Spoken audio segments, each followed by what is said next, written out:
Welcome to our faculty session with Bernhard Scully, horn soloist, former member of the Canadian Brass, artistic director of Kendall Betts Horn Camp, and associate professor of horn at the University of Illinois. I'm your staff moderator, Julie Gerhardt, operations director for KBHC and Atlanta area freelancer. This session is brought to you as part of the online KBHC experience, our gift to the horn community. Before we begin, please take a moment to make yourself familiar with the controls at the bottom of the screen. Questions posted to the Q&A can be upvoted by clicking on the thumbs up icon that appears below each question. Please post any questions for Bernhard in the Q&A.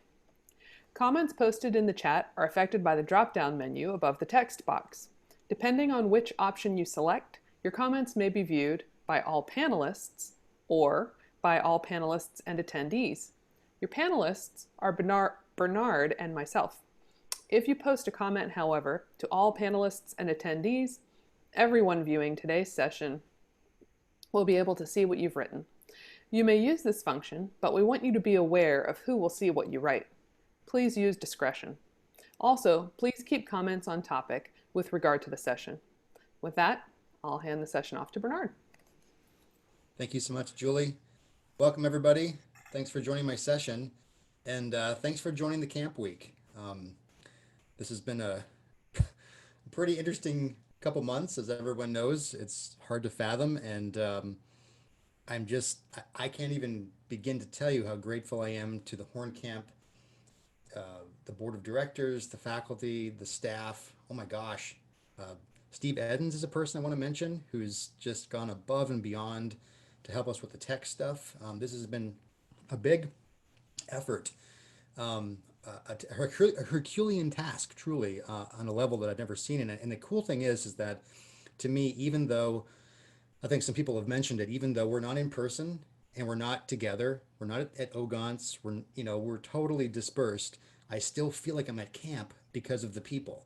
As I've watched all the amazing sessions all week and got to warm up with Jesse every morning and all you guys, it's like even sitting in my own house, I feel like I'm at camp, and the whole thing for me has restored me the way that camp normally does. I oftentimes think of camp as this restorative, cathartic time in my life where I get to, kind of recharge. And amazingly, it's done that same thing to me this week. So thank you all for joining us, and thank you for joining my class.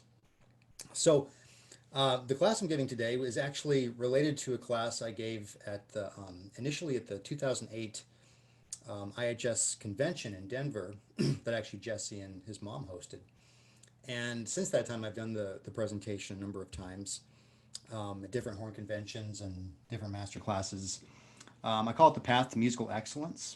And I'm also going to include a few things, ideas about setting goals, which related to another presentation I've given on motivation. So with only an hour of time, I wanted to, can't do everything. So I'll try to go through the information. And if you have questions, which I hope you do, I'll try to save time for that at the end. There's a halfway point, so we'll stop there. If there's any questions, then I want to make sure and get to the end. So we'll start with this. I'll just share the screen. I'll just let you see all the slides with all the information, even though it's a little bit dry. There's no pictures, sorry, a little bit boring. Okay, I'll share it. You all see that? Okay. All right, becoming a better player by first becoming a better musician. Okay, so let's talk about the brain initially. And I was so pleased, Randy Gardner gave his class and he kind of mentioned about this a little bit. So the brain, we can think of the brain as a blank slate. Steven Pinker's groundbreaking book, if you want to read that, it talks all about this, where the brain is an amazing sponge. It just collects all this information and pretty much becomes whatever you tell it to become. So this is a wonderful thing. It also can be a bad thing. If we're not careful, how we train our brain may not align with maybe what we want to do. So we have to be very mindful. A lot of this conversation will be about how we can better take control of how we're training our mind and our musical mind more specifically to reach our end goals that we'd like, or to live the kind of life that we want to live.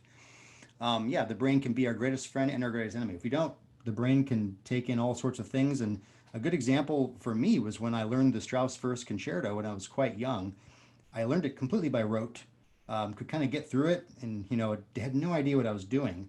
I had a lot of bad habits in the process because it was before I actually had meaningful study on the horn. And then when I tried to play it again when I was in college, even though I had gotten much better as a player, um, all those bad habits were there because I had learned it that way. So I had to spend about a year undoing all my habits on Strauss First Concerto so I could actually perform it again the way that I wanted to.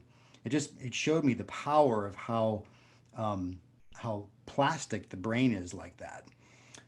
Everything we've learned and experienced is who we are today. I even think about our embouchure. Our embouchure kind of takes in all this information, it adapts and absorbs information, and then it becomes whatever we've played. And so it's really up to us how we begin to shape our destiny with playing. And the greater our experience and knowledge, the more we'll have to draw from or realize our goals. So keep in mind that the more you know, the more books you read, the more music you listen to, the more interactions you have with other people, just the broader your life becomes, that's more knowledge to draw from. That's more of a base to achieve the kind of things you want to achieve and live the kind of lives you want to live. And of course, the brain, contains the musical mind, which is what we're really talking about here. So the next slide, mind directs the body. So our goal as players is to be as fully self-realized as we can be, and that's my opinion. But I think it's because I think of everyone as an artist. We're not just playing the instrument, like we're expressing ourselves. This is something which is deeply personal.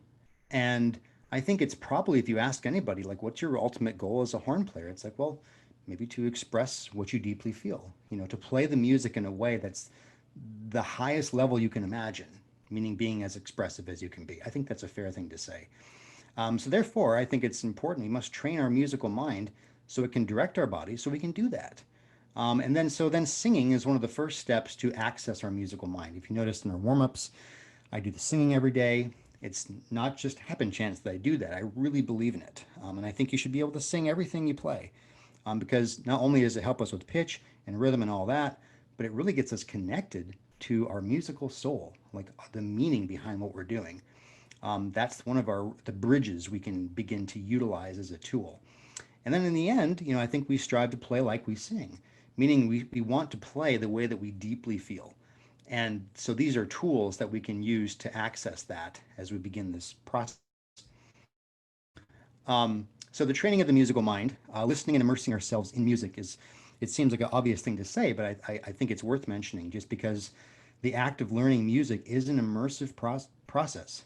It's not just a linear process. It's not like, well, I learn this step here and I'll learn this and then I'll get, no, it's all these things at once. You're listening to music, you're engaging in performances, you're taking lessons, you're learning about, the history, you're learning about everything at once, broadening your skills. It is a immersive, highly integrated process that it's a lifestyle actually.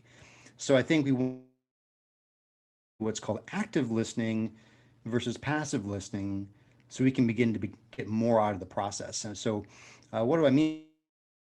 Listening is basically, you listen to a piece of music and you can begin to dissect what you're hearing. You can pick out the melody. You can pick out who's playing what. You begin to discern versus passive listening, which is putting music on in the background. I remember in college, some people, for listening test, oh, let's listen to our classical music listening test, and they just kind of have it on the background. And I always thought, like, how can you possibly learn that if you're just listening to it in the background? You have to listen to it intentively with all your focus and all your concentration. So active listening is the way to go for learning music. So, okay, more into the specifics on that. And so this is kind of directed towards anybody who is in music school or thinking about going to music school, or if you're, past the point of music school, if you're thinking about more formal music study or not. These are things that, we hear these terms. I know some of you know what all this stuff is, but maybe some of you don't. And think of all these things as tools. These are musicianship tools that we use to build our musical mind. When I was in school, these things were taught very separately, like almost in their own separate compartments. And I always thought it was so strange because they all interrelate and they all relate directly to playing the horn or whatever instrument you play.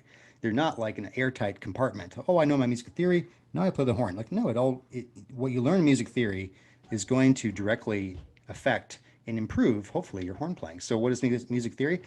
Learning what music means from the page. That's very simple.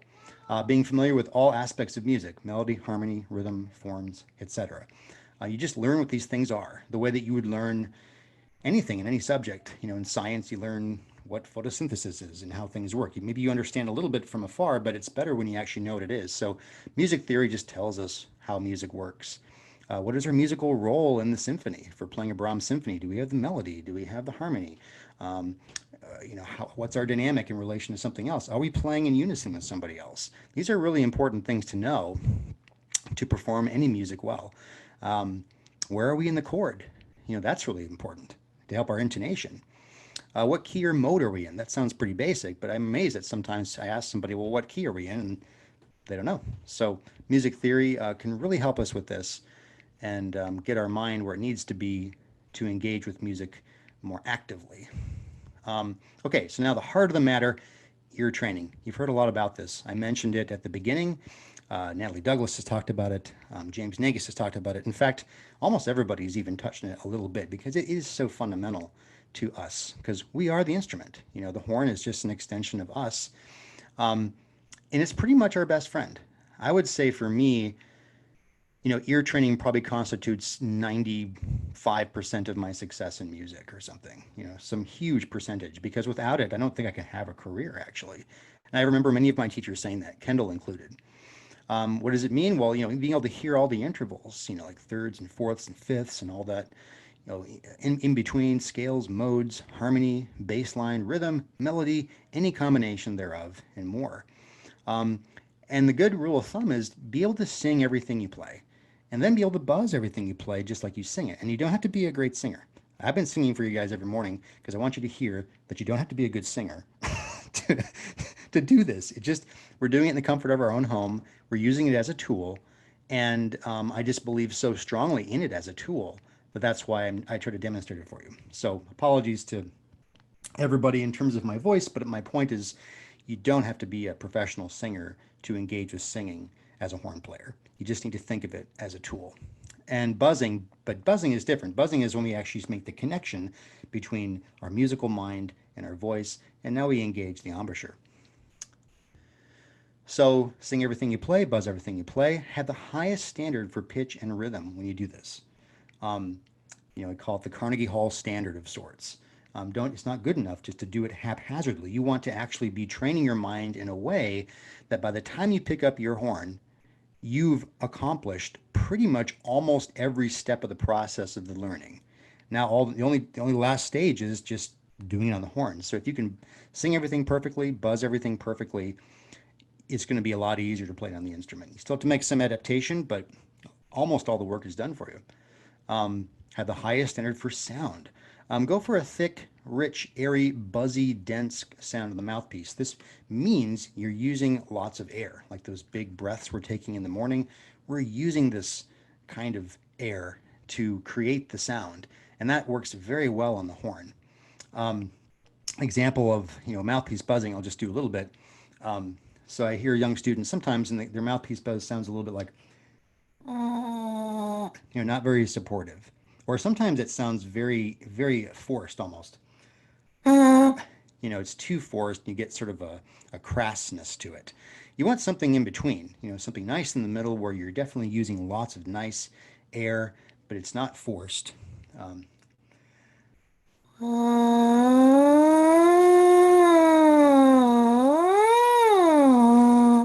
want to go for the core and the sound. So you can listen for that, just the way we work on sound on the instrument. You can work on the mouthpiece that way too. And keep in mind the mouthpiece is a microscope on our playing. It shows off the physical and the mental. I think Carolyn's dad, Carolyn Bunce, who I know she was on Jesse's session, her dad is an engineer. And he was saying how you can think of this as the raw input for our horn, which I loved. And as an engineer, he's thinking, what is the raw input into the machine? Well, the buzz is that for us. So if we can take care and make the raw input as good as possible, it's only going to make the horn better. So, okay. History of music. Why is this important? If you're like me in college, I sometimes didn't always appreciate my music history course as much as I probably should have, which is a big mistake. Although I got the information as I needed over time. Um, Now I make an active effort to study my music as much as possible and as thoroughly as possible, actually.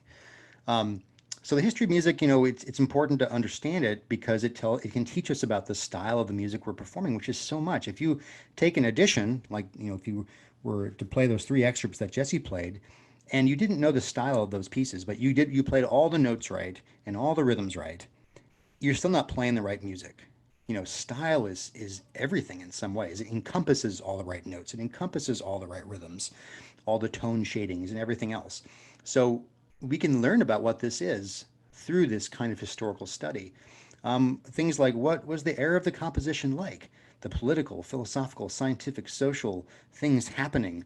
What was Mahler dealing with when he was writing his symphonies? Was he, who were his friends? Who were his influences? Who was Wagner's influences? There's so many things to consider, that help us understand how the music was created.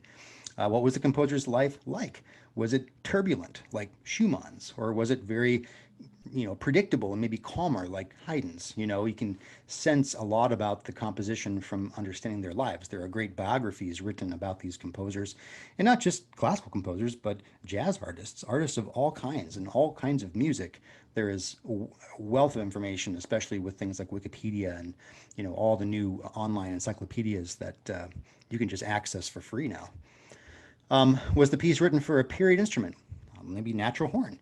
One of the reasons we have natural horn at camp is for that very reason. It teaches us about what probably constitutes 2/3 of the classical Western tradition of horn playing for natural horn, an instrument that we really don't play anymore, even though our instrument is related. So it's really important to get a little understanding, at least a little, but hopefully a lot of understanding of the instrument that the music was written for.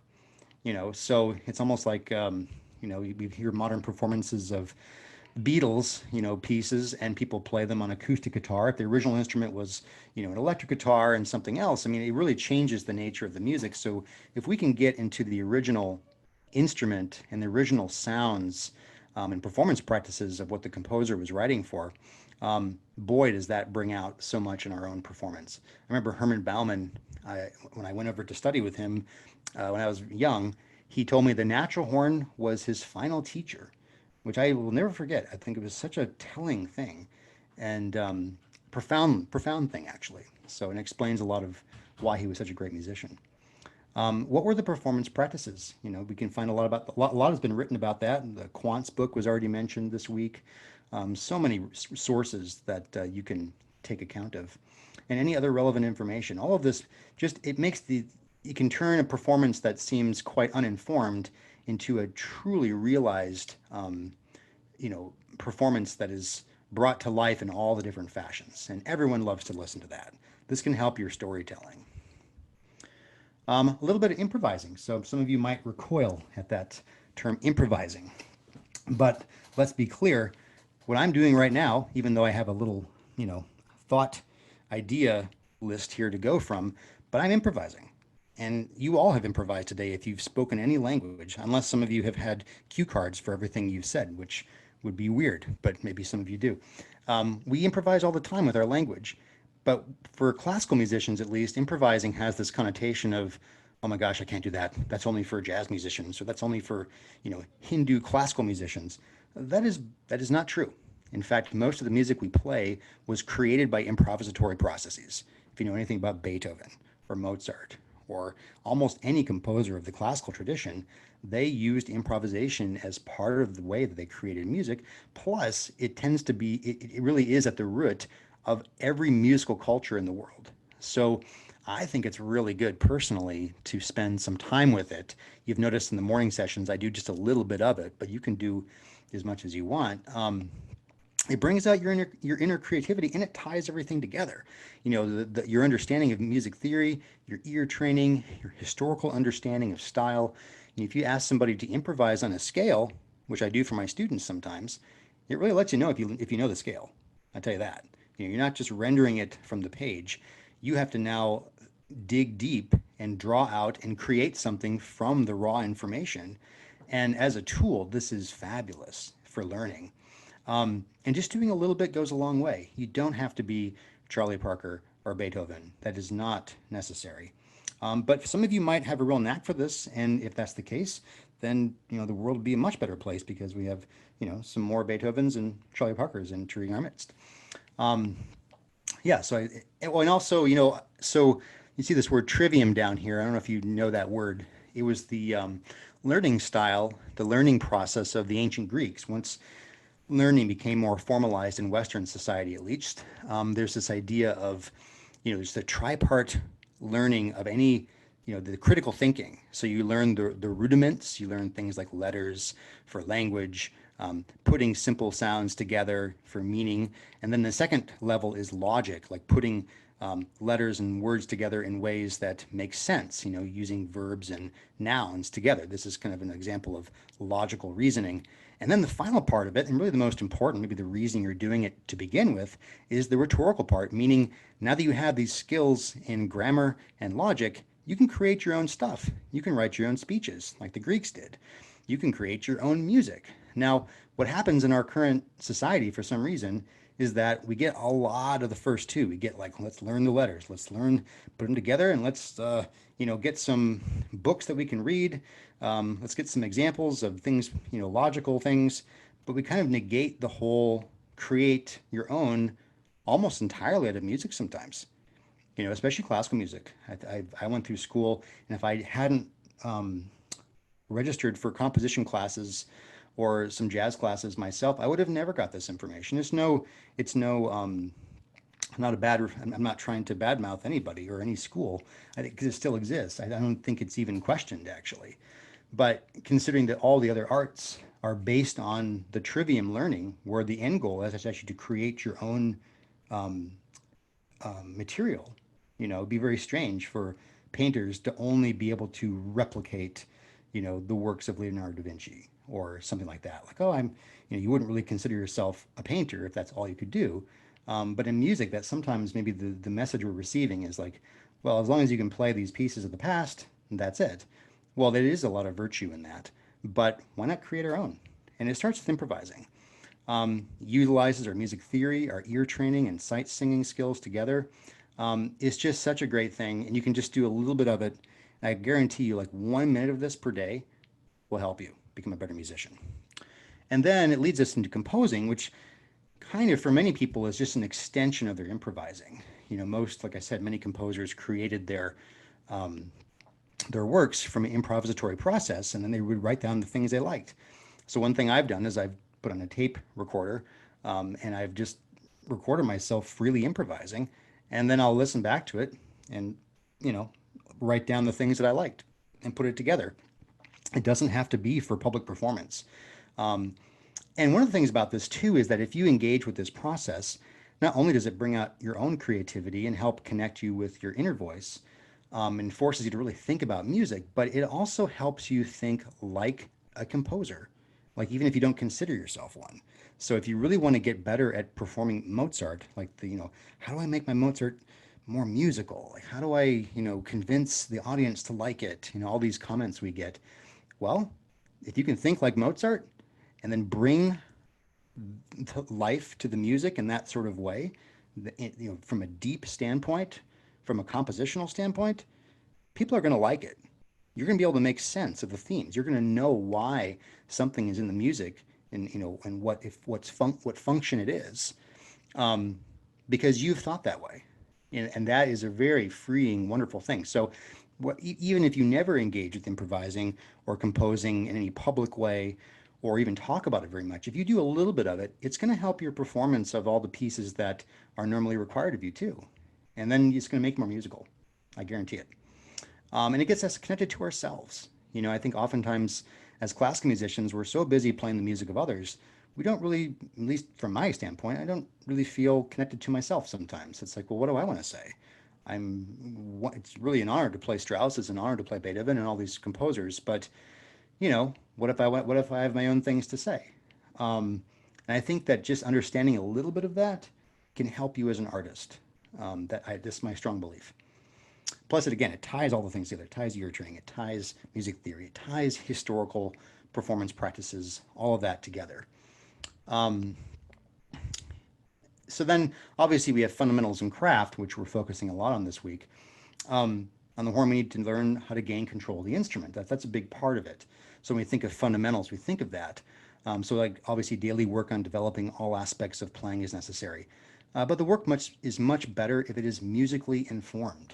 I think that a lot of time is wasted if we're doing all this work and we're not musically engaged, if we're not engaged with our artistic self.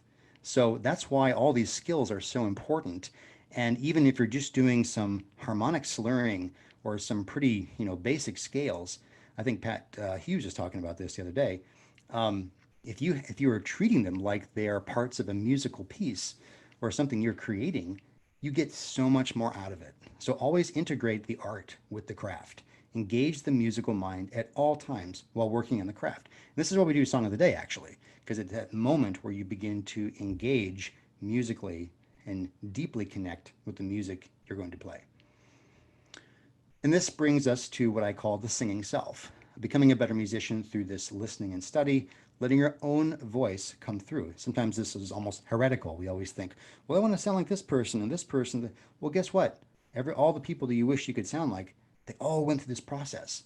And wouldn't it be great if you could be the person that you're imitating eventually? That to me is the ultimate goal. I want to hear what everybody has to say. I don't want someone just to sound like somebody else. That's the cool thing about music and the cool thing about art in general is it creates this personal freedom of expression. So all the singing and buzzing helps make you the musician to emulate.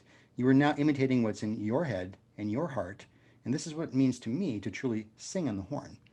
So that is the first half of the presentation. I don't know how we're doing on time. Oh, pretty good. So if you guys have any questions, maybe take like 5 minutes or so before I go on to the second section.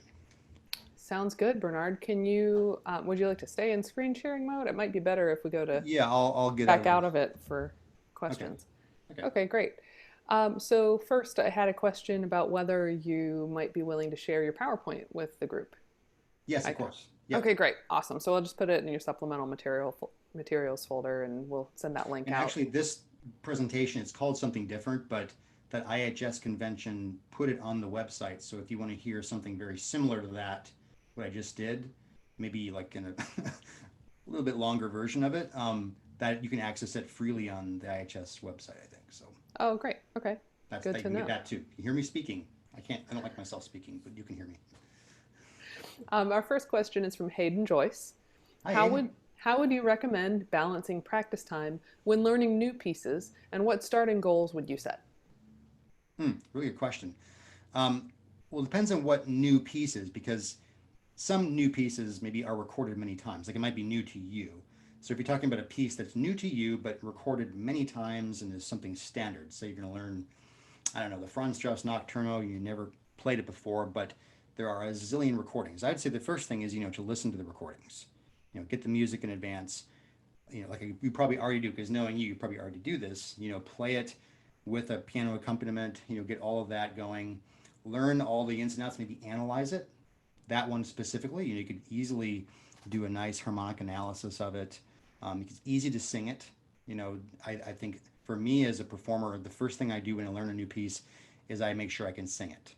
Only in rare occasions, if it's a very modern piece that's really out there, where I can't do it, then I can't. But on almost all instances, I try to make sure I can sing it um, as accurately as possible and buzz on the mouthpiece. And then once you get to that point where you really have a good blueprint of the piece in your mind from all the listening and the study and the singing, then you can take it apart and say, well, what are the most difficult parts of this that I really need to practice? Kind of like Jesse was saying earlier about the excerpts. Well, pieces are like that too. So this Strauss concerto, like, well, I can play this, but this part, holy cow, like I need to spend a lot. I can't even play this. So you got to take that apart and then begin to chunk the music. If you're memorizing the music, I mean, there are all different ways to do that. So that's another thing in terms of the process. Um, but that to me, then once you pinpoint those parts of the piece that are very challenging and you gain control of them, then it makes the piece more and more accessible. I think what you don't want to do is just kind of try to, hack at the piece and hope it's going to get better. Trust me, it never will. or you're just going to have a spiral of anxiety eventually. So you really want to go after this. Take things, for tempos, for instance, take things half tempo.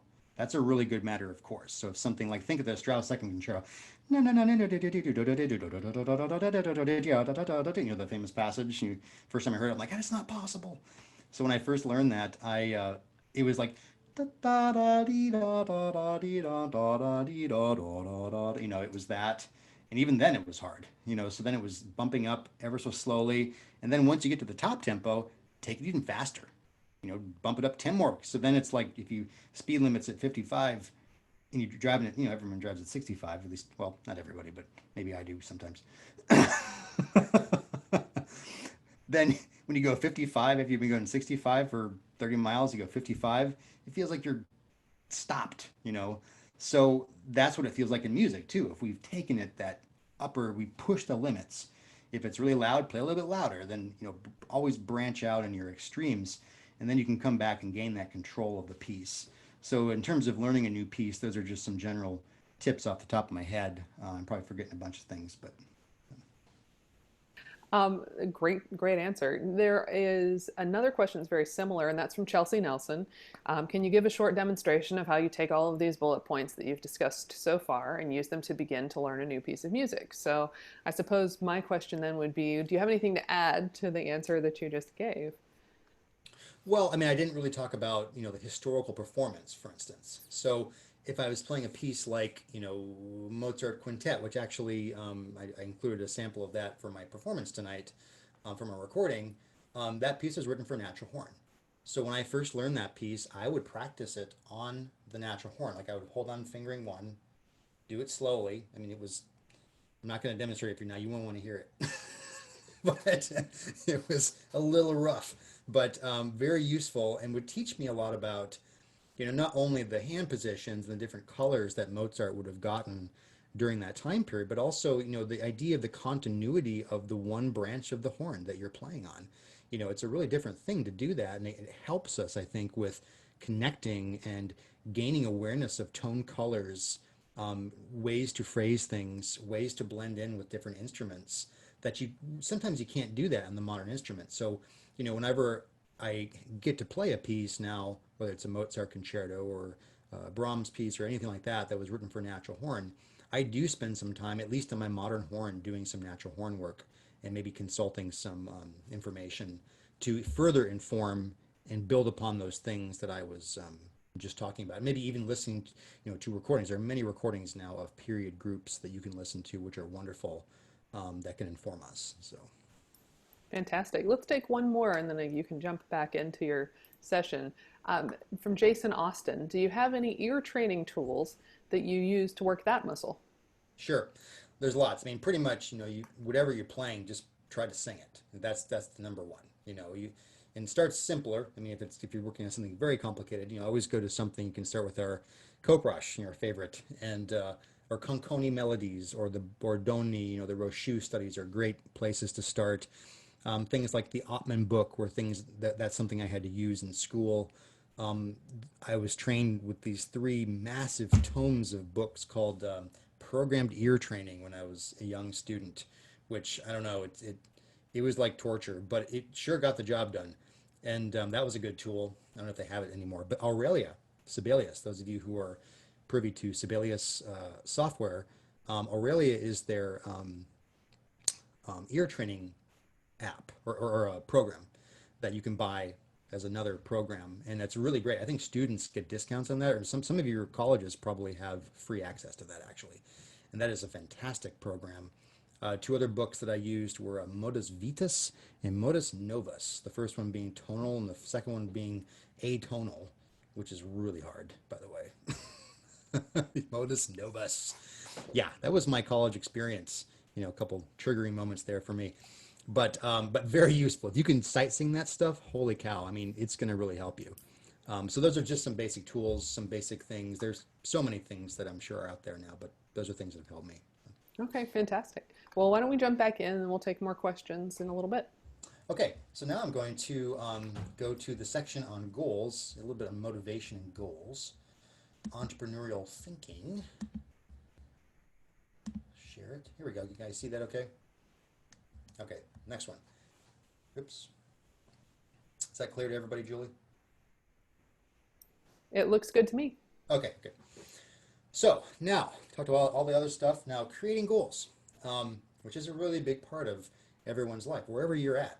You know, if you're a young 10-year-old player just beginning band, if you're in high school, if you're in college, just out of college, or you're an adult some point in your life, you know, everyone, it's good to try to engage with goal creation to help the learning process, really healthy process. So what I tell my students is, you know, when you initially start to create your goals, ask yourself two questions. One, what do you really value in music and art? What I mean by that is like, what music really speaks to you? Maybe you say, well, I like all music. Like, okay, great. Maybe you like the music of Strauss. Maybe you like the music, maybe like the Beatles, you know, maybe you like Hollywood music. I mean, sometimes you really just love certain kinds of music. When I was a kid, I actually wasn't drawn to horn by classical music, believe it or not. But now that's heretical. Jazz. I almost exclusively listened to jazz when I was probably from age 10 to 13 before I understood that they were actually horn recordings. This is before the internet.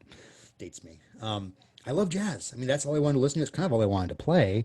And I was kind of bummed when someone told me, oh, you can't do jazz because you play the horn. But I sought it out after a while. But that was something that, you know, I wish someone at that point would have really allowed me to hold on to that more strongly. Because to this day, it's something which really speaks to me. So whatever it is that you love in music and art, just really hold on to that and, you know, maybe start to explore it a bit more.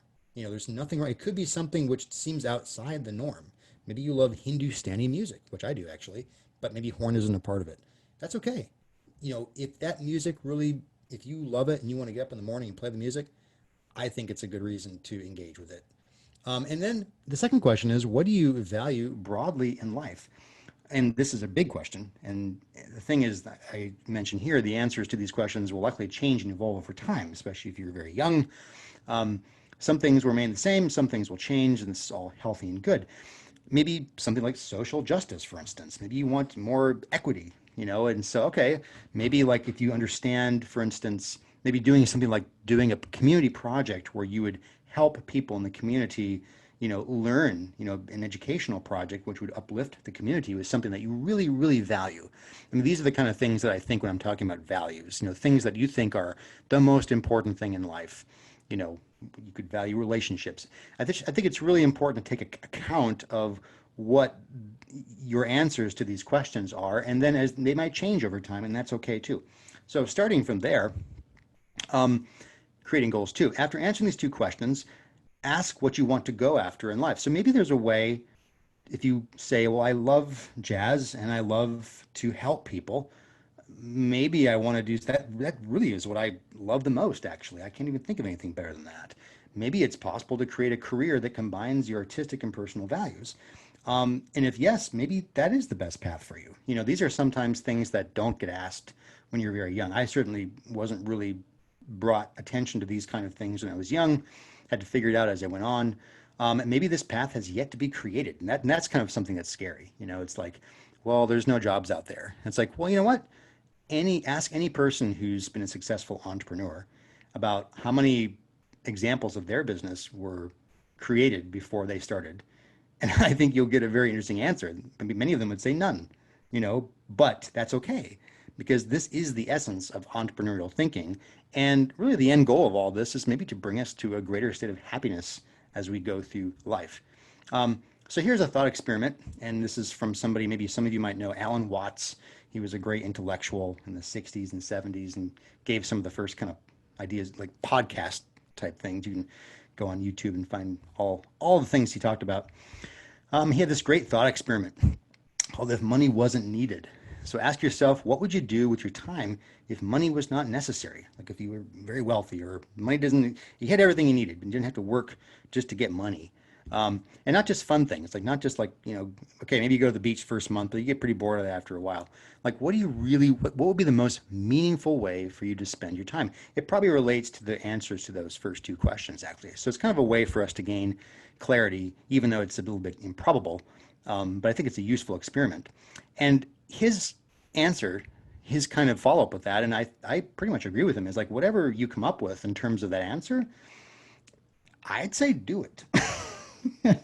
And he would even go so far as to say, forget the money. I'm not saying forget money, but he was saying, like, if you do something you love, maybe there's no path to it yet, but you create a path and you get really good at it. Like you put in the kind of time you would have to put in to win an audition for the, Cleveland Orchestra or something. You're going to be able to set a fee. People are going to want it. You're going to create demand for it. It's going to be useful, especially if it ties into your values. But it's a little bit daunting. I know it's kind of like, how can we possibly create new things? Second thought experiment, which is kind of the opposite. Like, what would you do if all your actions had to be directed to make as much money in the music business as possible? So everything you do just had to be for money, which maybe is the way some pop music is actually created. I don't know. It seems like it sometimes. How would this affect your life and artistic decisions? So kind of in the opposite end, like if everything had to be making as much money as possible, what would you do? And maybe there's, I don't know, a middle path between the two thought experiments. Maybe not. Maybe you just veer towards one. Maybe you do the money experiment and think, heck yeah, I'm gonna do that. And there's nothing inherently wrong with either of them. I just think it's important to think about these things. And I think that these are things that, at least I didn't come across these kind of concepts until I was much later in life. And I wish I had come into these concepts earlier in life. So I wanted to mention The Talent Code, which is a great book everyone should read by Daniel Coyle. So you come up with something like your goals. You have decided what music you want to focus on, what kind of art you want to focus on. You've decided what you value in life the most, whatever it is. And now you have a clear idea about what you want to go after. And maybe some things are already there for you in terms of pathways, some more traditional paths, maybe not.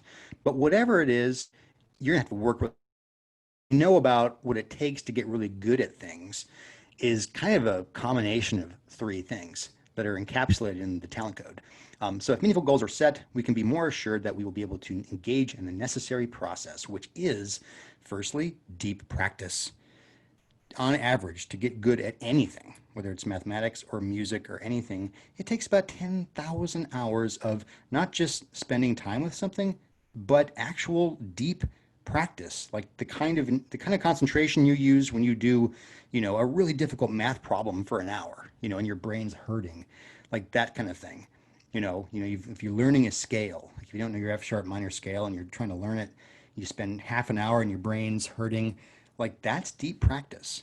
It's not just frivolous practice. So 10,000 hours, this is a long time. This might maybe be 10 years. I remember feeling when I was 24, because I started the horn seriously when I was about 14. That's when I really started practicing. When I was about 24, I started to really feel like I was coming into my own. I didn't even know this rule.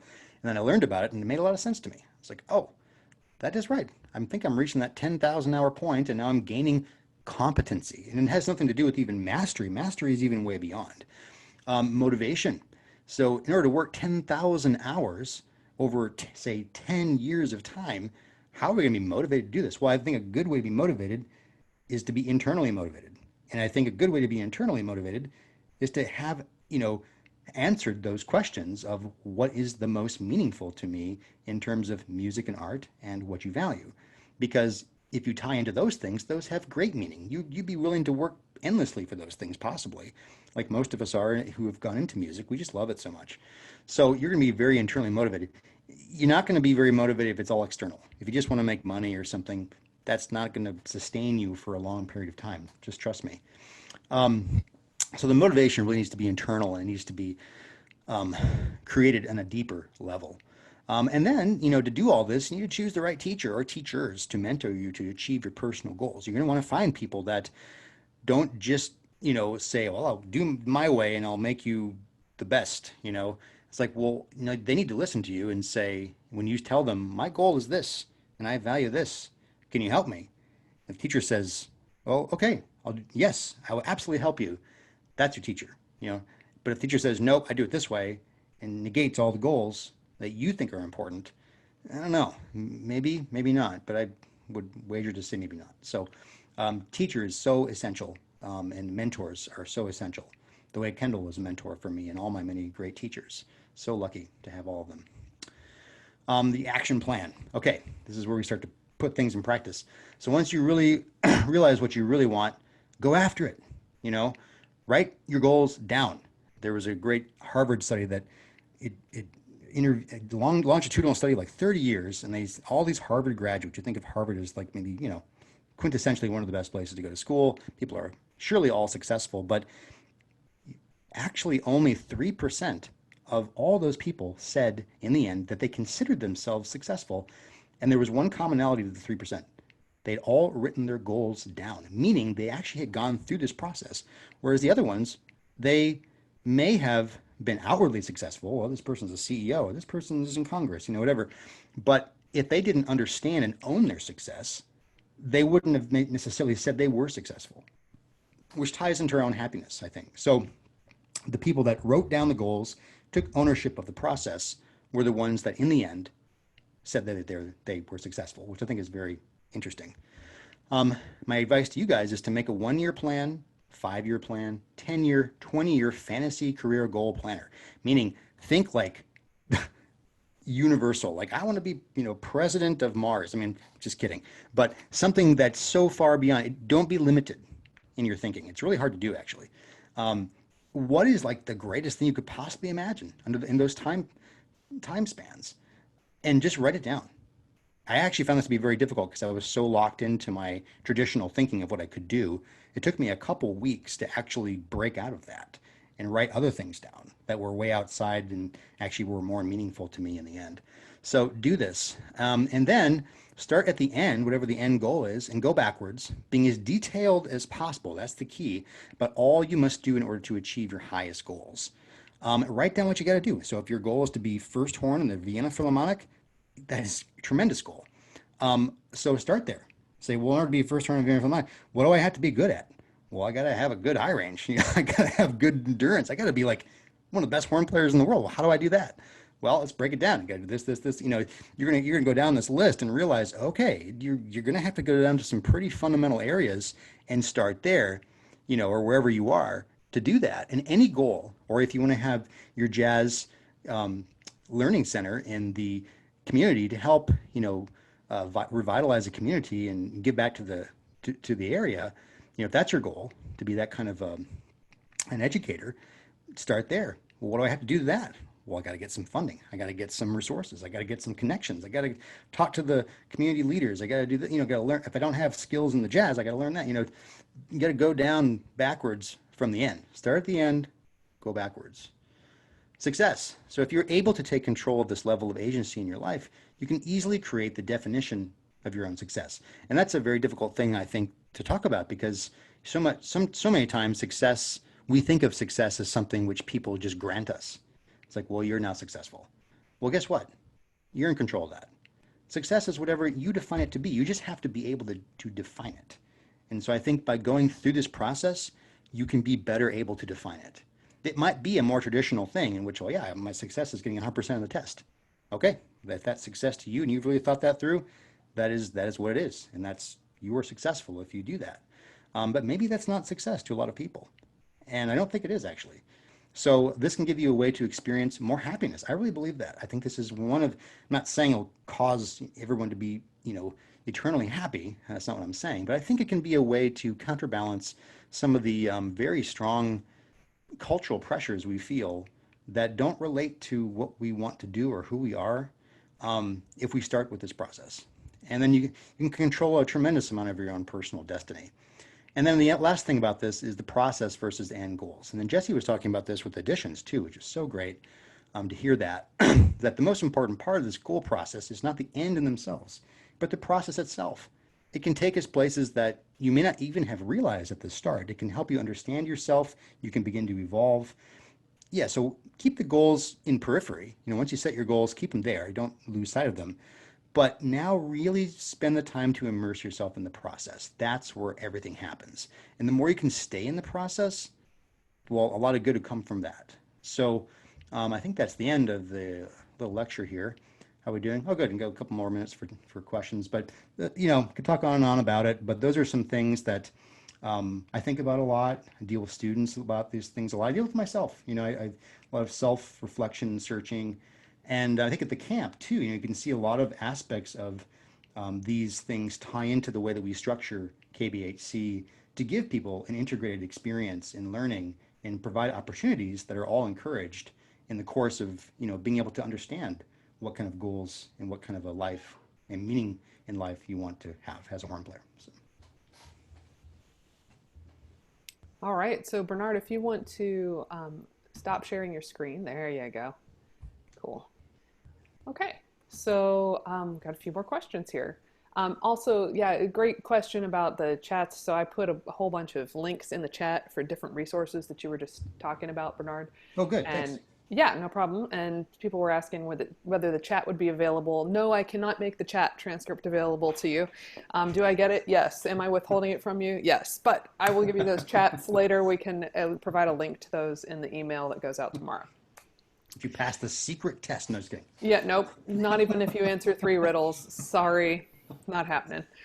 Bernard, our next question is from Teresa Manzella. Do you have thoughts on establishing realistic goals for those of us who have full-time jobs that are not in music? Many days I'm lucky to get in 30 minutes of practicing.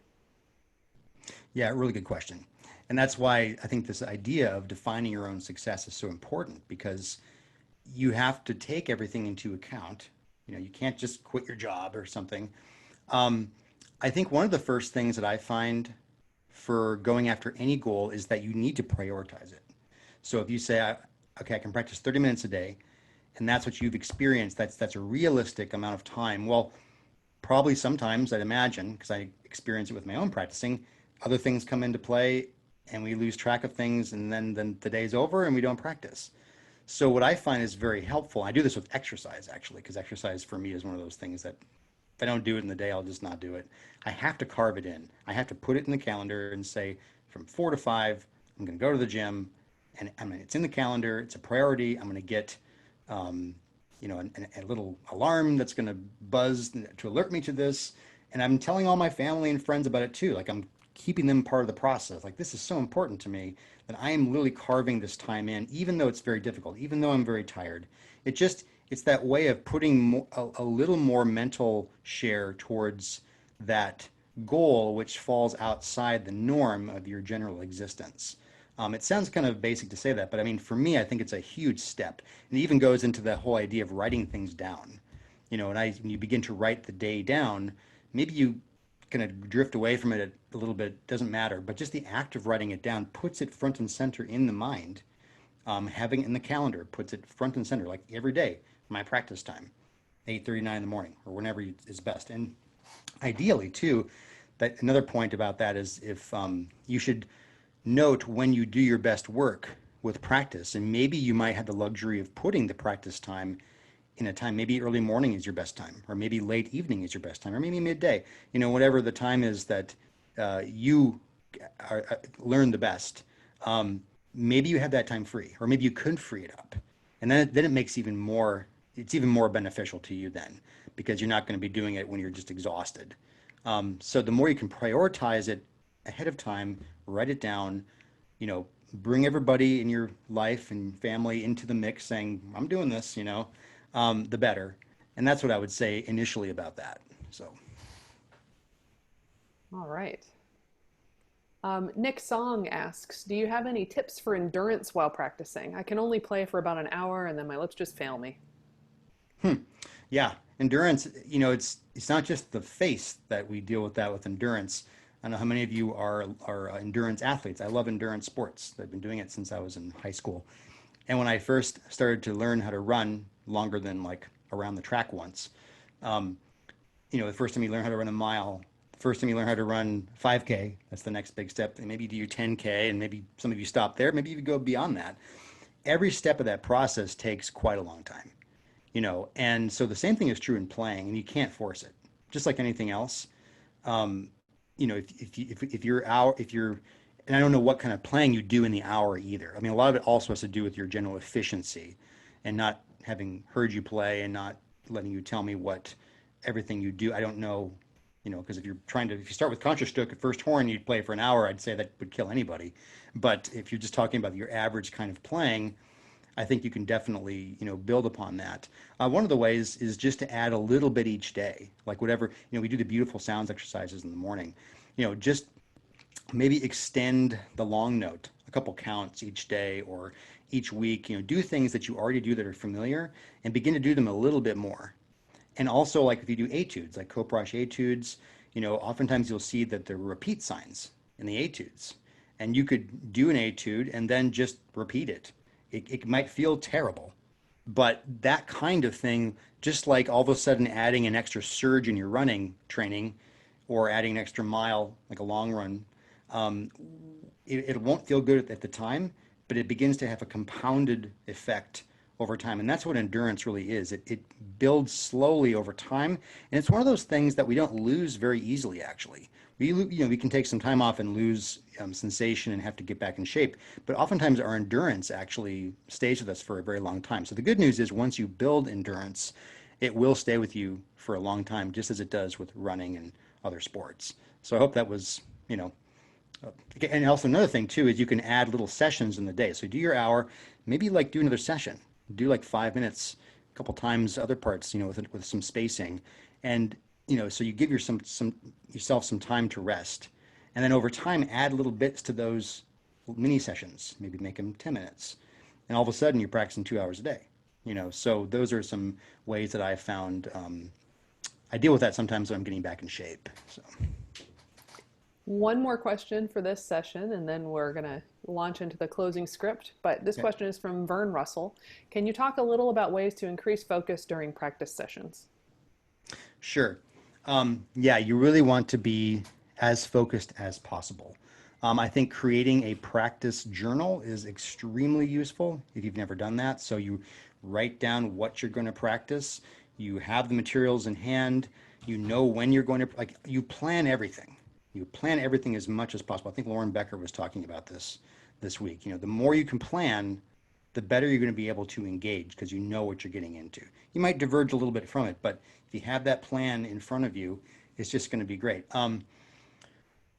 I think for me, I personally, I meditate during each day. I've done it twice a day already to calm myself down, actually, all the stuff going on. And I find meditation really keeps me in the present. And you can do that could mean, meditating is a very broad term. So, whatever works for you. I do mindfulness meditation, which really just focuses on breath. So I spend 20 minutes, just listening to my breath, getting in the present. What we're really talking about is keeping in the present and not having our mind stray into different directions.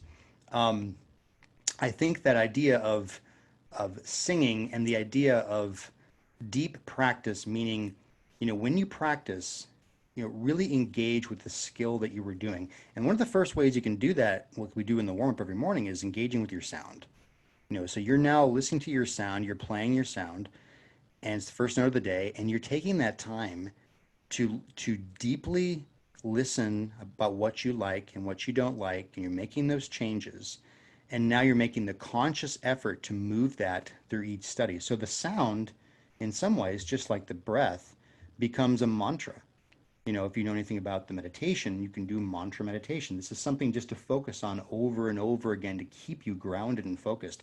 Well, there are aspects of playing that are very fundamental that become to me like a playing mantra. One of them is the deep breathing, and one of them is the sound. When I veer away from these things, I always bring myself back to them. They're always informing me, and they're keeping my concentration at 100%.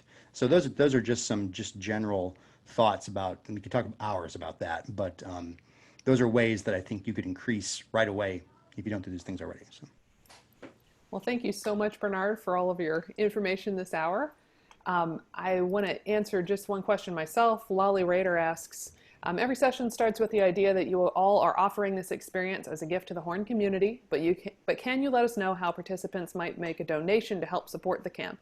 And we thank you for that question, Lolly. We do feel very importantly about the fact that this is our gift to the Horn community. If you want to make a donation at any time, you absolutely can. Steve Edens has put the link as a comment to Lolly's question. There's a donation page on the Horn Camp website. So we appreciate that, but again, this is our gift to you, and we hope that you enjoy it.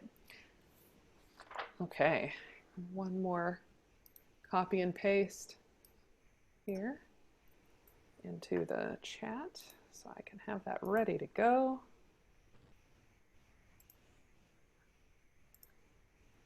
Okay. Thank you for attending this session of the online KBHC experience. We encourage you to tune in at 6 p.m. Eastern Time.